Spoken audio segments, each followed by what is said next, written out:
विठुरा, तू माझा सखा आहेस ना, मग सांग ना माझं कुठे चुकलं?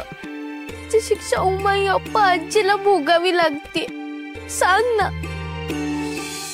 सासूबाई म्हणाले आता दागिने घेऊनच परत सासरे यायचं, पण उमाई म्हणते की लग्न झालं की सासरे हेच मुलीचं हक्काचं घर.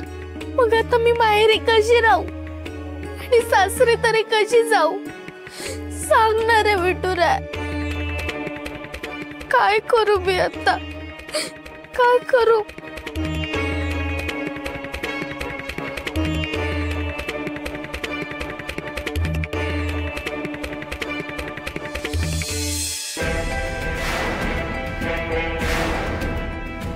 विठुराया, आता काहीच वाट दिसत नाही रे.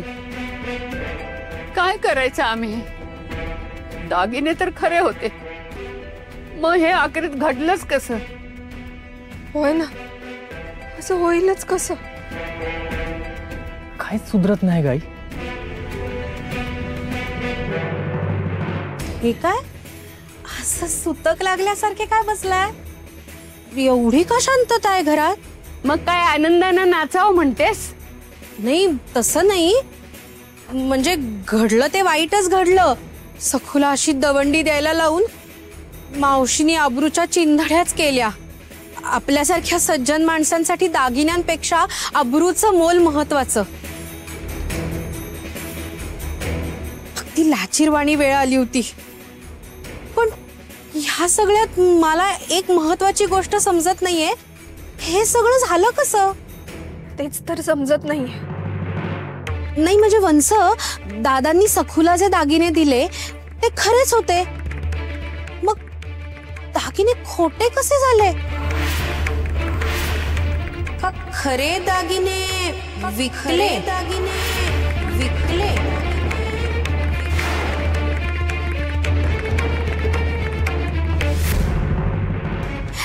नाही म्हणजे हे बघा, मी घरचीच आहे ना, मला खरं सांगायला काही हरकत नाही. हा, आधीचं कर्ज फेडायला खरे दागिने विकलेत ना? विकलेत ना? आणि हुबेहूब पितळी दागिने करून मिळतातच की, सहज आदला बदल करता येते.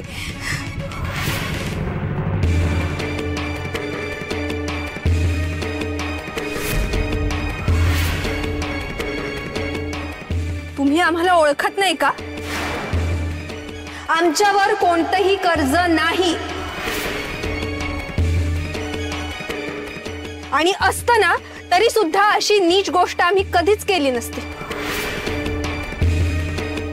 तुमची हिम्मतच कशी झाली आमच्यावर संशय घ्यायची? अगो बाई, आता तुम्ही माझ्यावरच आवाज चढवा.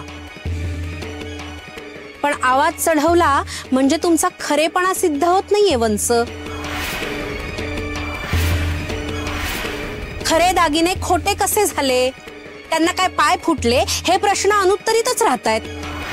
आणि फक्त तुमचीच नाही, आमची सुद्धा अब्रू पणाला लागलीये.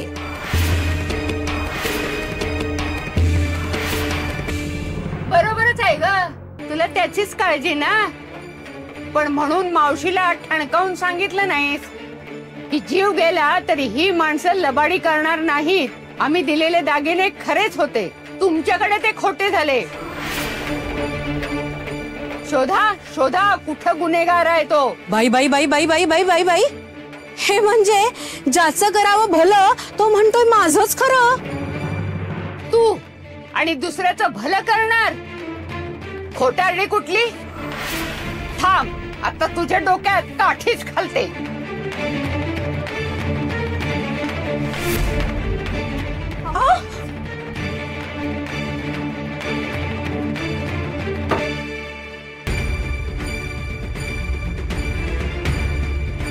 ही भामाच विघ्न संतोषी आहे. मी नक्की सांगते, हिनेच मावशीचे कान भरले असतील. आणि जे काही झालं यात हिचा हात नसेलच असं नाही. बघितलंस ना आप्पा, पाहिलं सुमे, तो लबाड दामू त्या मनोरमा बाईचा मुनीम झालाय. हो, दिसलं ते. ही भामा आणि तो दामू पाताळयंत्री आहेत. आपल्या सखूच्या आयुष्याशी खेळ करतायत ते.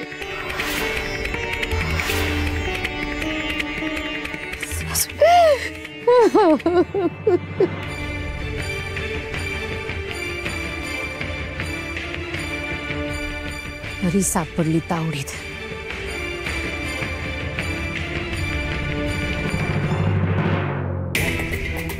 हे सखू, हा तुझी ती म्हातारी आजी माझ्या मागे धावत आली. हा काय खोटं बोलले ग मी?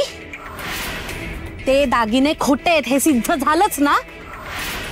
पण काय ग, असे कसे खरे दागिने खोटे झाले? तू मामी मला खरंच ठाऊक नाहीये ग.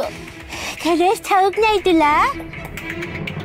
तुझी सासू तुला माहेरी टाकून गेलीये हे तरी ठाऊक आहे का तुला? आता माझी मावशी तुला सासरच्या दारात उभी सुद्धा नाही करणार. बस आता इथेच. ह्या खोपट्यात एका अंधाऱ्या कोपऱ्यात पडून राहा. आता ना तुला या गावातच काय या जगात सुद्धा किंमत राहिलेली नाहीये. सासरच्या नीट टाकलेली मुलगी म्हणजे पोतेर असतं, पोतेर. माती झालीये तुझी, माती.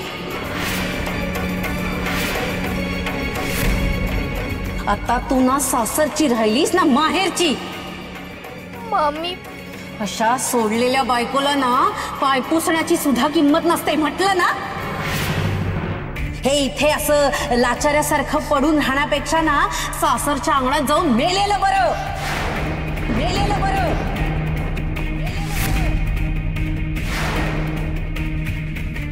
वास्तविक पाहता दिगंबर हे माझ्या मुलीसाठीच स्थळ होतं, पण ते तू पळवलंस ना.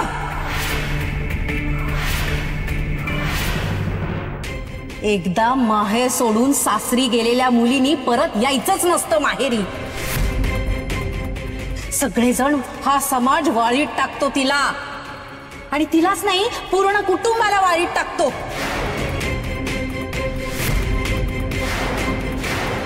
त्यामुळे जीव गेला ना तरी सासरचा उंबरठा ओलांडायचा नसतो. मामी आता रडून काय उपयोग? तुझं नुकसान ना तुझ्या उमाई आणि आप्पांनीच केलंय. हे असे खोटे दागिने देऊन तुला जिवंतपणीच मारलंय त्यांनी. तुझं सासर ना आता संपलं म्हणून समज.